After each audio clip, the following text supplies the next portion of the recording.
Good morning, kids. It's Mr. Robert back with you. So we're going to continue looking at Moses. We left off yesterday. Baby Moses was in the river, and Pharaoh's daughter had found him. Moses' sister had kind of watched him and convinced Pharaoh's daughter to let Moses' own mother take care of him until he was of age, and then he would go live with Pharaoh's daughter in kind of like the palace and such. And so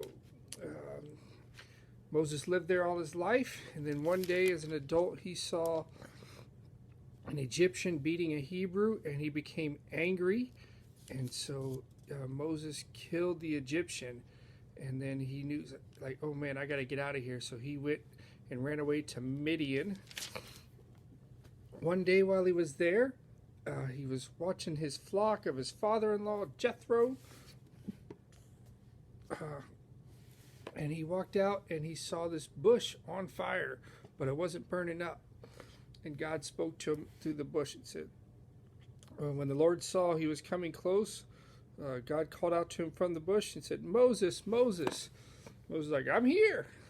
The Lord said, don't come any closer. Take off your sandals, because you are standing on holy ground. I am the God of your father Abraham, Isaac, and Jacob. Moses hid his face because he was afraid to look at God. And then they had this whole conversation about how God told Moses to go back to Egypt because he was going to use Moses to free his people. And then Moses like, wait, I can't go back. They kind of, like, I killed somebody. I don't know what's going to happen. What am I to say?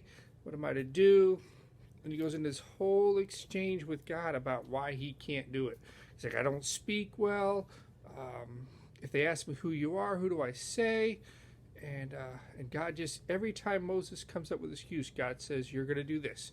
You're going to do this. He takes all Moses' excuses away. So, and that's really, can be really interesting. So it says sometimes we're asked to do things that we're afraid of. Some people may be scared to talk to a new student in their school. I mean, if somebody new comes to your class and you're like, I don't want to talk to them, and somebody else like, I don't want to talk to them, then nobody talks to them. Or others may be worried about singing or talking in front of a group of people. If you have to do a project, and then when the project's over, you have to get up in front of your class and like read it out to them, that can be kind of scary at times. When we're afraid, we may not feel great, or we have trouble speaking and moving. Whenever we feel frightened, it may be helpful to remember that you're not alone. Many people, including Moses, have been afraid.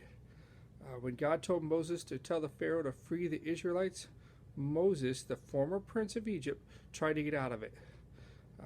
And we talked about that. He used every excuse he could think of for him to send he asked God to send someone else. He's like, send anyone else, just not me. Moses asked God, what if the Israelites don't believe me? He even told God he had a problem speaking, as if God didn't already know. Like, God already knows when we're afraid of things. And he has to remind us that he's there. Kind of like what we talked about yesterday a little bit. In the end, Moses obeyed God. Like Moses did go, kind of like kicking and screaming, but he went.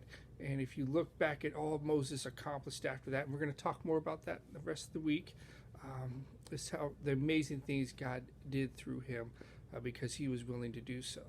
Now, I don't think God's going to call you maybe to go free a people. He might when you're older, but as it said here, he might call you to go and talk to a new kid or someone who doesn't have anybody sitting with them at lunch or at recess or stuff like that.